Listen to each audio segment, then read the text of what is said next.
এখানে আজ নির্বাচন কমিশনে দলের আয় ব্যয়ের হিসাব জমা দিয়েছে বিএনপি আয় দেখিয়েছে 15,65,94,842 টাকা, ব্যয় হয়েছে 4,80,04,823 টাকা। আপনাদের উদ্বৃত্ত আছে 10,85,90,019 টাকা। আপনাদের আয় 15 কোটি টাকা। এত বড় দল, আসলে আমি ভাবছিলাম আয়টাকে একটু দলের তুলনায় কম কিনা। সারা দেশে বিএনপি নেতাকর্মীরা যে কোটি কোটি টাকা চাঁদাবাজি করে, দখল বাণিজ্য করে, এসব করে বেড়াচ্ছে, সেগুলো দলের ফান্ডে না দিয়ে কি কিছু কিছু দলের ফান্ডে দেয় না, না পুরোটাই নিজেরা রেখে দেয়? 15 কোটি টাকা আয় কমই মনে হচ্ছে না? আমি যদি আপনার প্রশ্নকে সত্য বলেও ধরে নেই, মানে আপনার যে উদ্ধৃতিটা যে বিএনপির নেতাকর্মীরা হাজার হাজার কোটি টাকা চাঁদাবাজি করছে, লক্ষ লক্ষ টাকা চাঁদাবাজি করছে, এটা যদি আমি তর্কের খাতিরে সত্য, আমি হাজার হাজার কোটি বলিনি, কোটি কোটি। আচ্ছা, কোটি কোটি টাকা, ঠিক আছে ঠিক আছে, আসলটা সে বলছে, সত্যটা আপনি হয়তো কম বলছেন। আচ্ছা, সেটা যদি সত্য আমি ধরে নেই, আমি আপনাকে বলি এত বছর 15-17 বছর ক্ষমতার বাইরে ছিল, এবং যেটা মঞ্জু ভাই নিজেও স্বীকার করলেন যে এতদিন তো আমরা বিএনপির বিরুদ্ধে এগুলো কোনো অভিযোগ শুনি নাই, কিন্তু দলটা তো এত বড়ই ছিল, তাই না? তো তখনও তো দলটা চলেছে, তাই না? দলটা আসলে চলে দলের কর্মীদের দেয়া টাকায়। দলের কর্মীরা প্রত্যেকে নির্ধারিত চাঁদার পরিমাণ থাকে, কে কত টাকা তার পদ অনুযায়ী, স্ট্যান্ডিং কমিটির একরকম, কেন্দ্রীয় কমিটির একরকম, তো তারা তাদের পদ অনুযায়ী টাকা দিতে বাধ্য, এবং এই টাকাটা তারা দেয়, এবং স্ট্যান্ডিং কমিটির যারা তারা কিন্তু প্রতি মাসে টাকা দেন।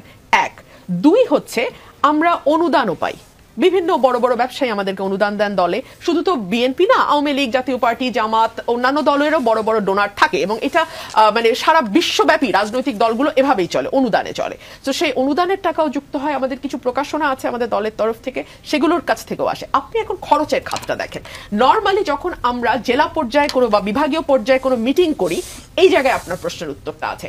আমাদের বিভাগীয় যেই নেতারা থাকেন তারা যুগ্ম মহাসচিব পদমর্যাদার হন, কিংবা খুব কম হলেও তারা অ্যাটলিস্ট একটা বড় সম্পাদকীয় পদে থাকেন। সাংগঠনিক সম্পাদক তো আছেই। সো বিভাগীয় পর্যায়ে সাংগঠনিক সম্পাদক, যুগ্ম মহাসচিব, ওই এলাকার যারা আছেন এবং যারা এমপি ক্যান্ডিডেট আছেন, তারা সকলে মিলেই কিন্তু মিটিং এবং অন্যান্য আয়োজনের যেই খরচ, এবং ঢাকা থেকে যখন কেন্দ্রীয় নেতৃবৃন্দ যান, ফর এক্সাম্পল কক্সবাজার যাচ্ছেন কিংবা ধরুন সিলেটে যাচ্ছেন, তখন লোকাল লিডার যারা আছেন তারা কিন্তু আমাদের ব্যয় বহন করেন। সো এটা কিন্তু এমন না যে দলের ফান্ড বা কেন্দ্র থেকে, দপ্তর থেকে সেই টাকাটা দেয়, নো, এটা লোকাল লিডাররা বের করে। লোকাল লিডাররা আসলে কোত্থেকে এত খরচের টাকা পান, সেটা কি কখনো বিএনপি প্রশ্ন করে? সেটা কি তারা চাঁদাবাজি করে নেন, না কারো ব্যবসা দখল করে নেন? সেই হিসাব কিতাব কি বিএনপি রাখে? আমি আসবো রুমিন ফারহানা। কিন্তু শেষ হয়নি, আচ্ছা প্লিজ, আমি আপনাকে বলি, এত টাকা যে বলছেন, একটা মিটিং অ্যারেঞ্জ করতে কিন্তু খুব বেশি টাকা খরচ হয় না। একটা মঞ্চ রেডি করতে হয়, নেতা কর্মীরা অটোমেটিক দলের মিটিং এ আসে, কাউকে 500 টাকা, 200 টাকা, 100 টাকা দিয়ে আনার কোনো প্রশ্ন নাই। আর একটা মিটিং এ যেহেতু খাওয়া দাওয়ার ব্যাপার থাকে না, সো মঞ্চ তৈরি, সাউন্ড সিস্টেম নেয়া, আলো, এর বাইরে কিন্তু সত্যিকার অর্থে একটা মিটিং আমাদের এর চেয়ে বেশি কোনো খরচ হয় না। সো লোকাল লিডারদের উপরে খুব বেশি প্রেশার পড়ে না। ঢাকা থেকে যদি কেউ যায়, তারা ম্যাক্সিমাম দিনে গিয়ে রাতে চলে আসে, দুপুরের খাওয়াটা হয়তো খায়, সেটা কয়জন খায়? 20 জন 25 জন খায়, এর বেশি না। সো যত খরচ মনে হচ্ছে তত খরচ কিন্তু না। আর ব্যয়ের ক্ষেত্রে যেটা হয়, আমাদের ইফতার মাহফিলগুলো হয়, সেটাও শুধু রমজান মাসে।